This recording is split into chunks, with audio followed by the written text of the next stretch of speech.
مع الله في لألآت النجوم وحبك الغيوم وضوء القمر نحمده ونصلي على رسوله الكريم اما بعد بسم اللہ الرحمن الرحیم. معزز خواتین و حضرات، السلام علیکم ورحمۃ اللہ وبرکاتہ.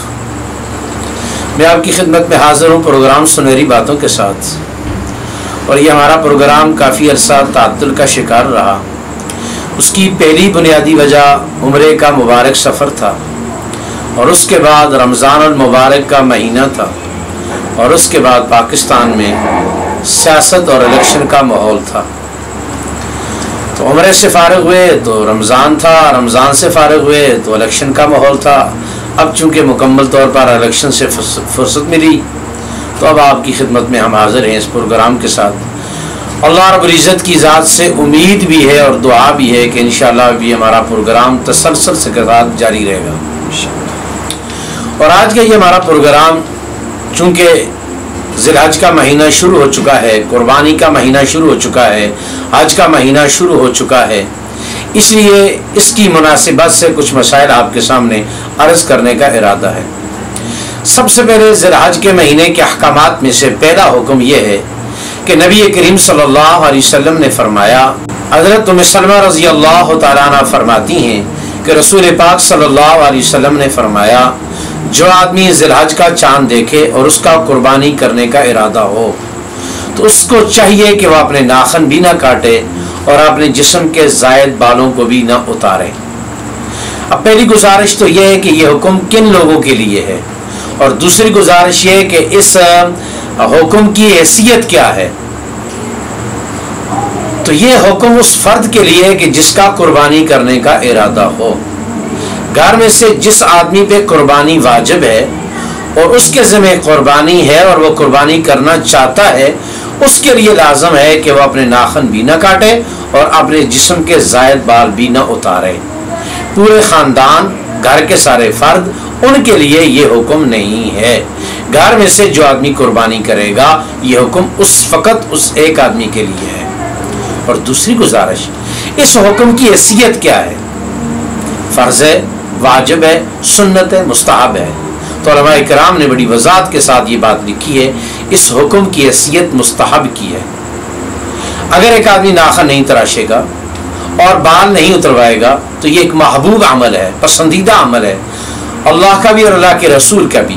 لیکن اگر ایک آدمی کسی مجبوری کی وجہ سے ناخنوں کو کاٹ لیتا ہے اور زیر ناف بالوں کو اتار لیتا ہے تو وہ گناہگار بھی نہیں ہوگا اور اس کی قربانی پر بھی اثر نہیں پڑے گا. عام طور پر ناخنوں کے حوالے سے اور بالوں کے حوالے سے مسئلہ یہ ہے کہ سنت تو یہ ہے کہ آدمی ہفتے میں ایک دن، اور وہ جمعے کا دن ہے، جمعے کا دن نظافت کا دن ہے، جمعے کا دن پاکیزگی کا دن ہے، جمعے کا دن صفائی کا دن ہے، کہ جمعے کے غسل کے بارے میں نبی اسلام نے حکم فرمایا کہ جمعے کے دن غسل کرو. تو جہاں جسم کی صفائی ہے وہاں ناخنوں کی بھی صفائی ہے اور وہاں بالوں کی بھی صفائی ہے. تو بہتر طریقہ، سنت طریقہ یہ ہے کہ آدمی جمعے والے دن اپنے سارے جسم کی صفائی کرے. اور اگر آدمی جمعے والے دن اس کو فرصت نہیں ملی، یاد نہ رہا، موقع نہ ملا، تو اس کے لیے اگلی مدت 15 دن ہے. 15 دن کے اندر اس سنت عمل کو زندہ کرے. اور اگر آدمی مجبوری کے ساتھ 15 دن تک بھی نہ کر سکا تو اس کی آخری انتہا 40 دن تک ہے. ایک آدمی 40 دن تک ناخن نہیں کاٹ رہا، ایک آدمی 40 دن تک اپنے جسم کے زائد بال نہیں اتار رہا اور 40 دن کا عرصہ گزر گیا تو اب یہ گناہگار ہے. اس کے لیے لازم ہے کہ اپنی اس کوتاہی پر استغفار بھی کرے اور ان چیزوں کو یعنی ناخنوں کو اور جسم کے زائد بالوں کو بھی اتارے. تو عام طور پر جو سنت عمل ہے وہ ہفتے میں جمعے والے دن ہے، اور اس سے بڑھ جائے تو 15 دن کی مدت ہے. تو بہرحال بات چل رہی تھی قربانی کے عشرے کی. تو قربانی کے عشرے کا پہلا حکم تو یہ ہے کہ اس میں انسان جب چاند دیکھ لے تو ناخنوں کو نہ کاٹے اور اپنے جسم کے زائد بالوں کو نہ اتارے. یہ حکم فقط اس آدمی کے لیے ہے جو گھر میں سے قربانی کرنے کا ارادہ رکھتا ہے. سارے گھر والوں کے لیے یہ عمل نہیں ہے.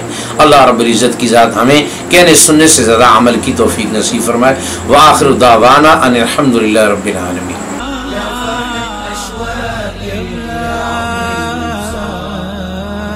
يتساءل بي كل ايام الصعب